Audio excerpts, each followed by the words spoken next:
Hi guys, பாருங்கள் நம்ம work செஞ்சுருக்கோம். இன்னைக்கு காலையில் வந்தோம், செஞ்சுருக்கு இருங்க காட்டுறேன். காலையில் வந்து ஆரம்பிச்சிச்சு சைட்டு. அதுக்காலைக்கு எவ்வளோ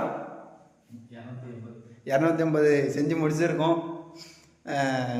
எப்படின்னா ஃபுல் ஸ்ட்ராங்கு தான். நீங்கள் ஏறி உக்காந்துக்கலாம், எதுவும் ஆகாதுங்க, குறையில்லாத செஞ்சுக்கலாம். சொல்லுங்கள், எத்தனை கிலோ வேணாலும் வைக்கலாம். அதுக்கு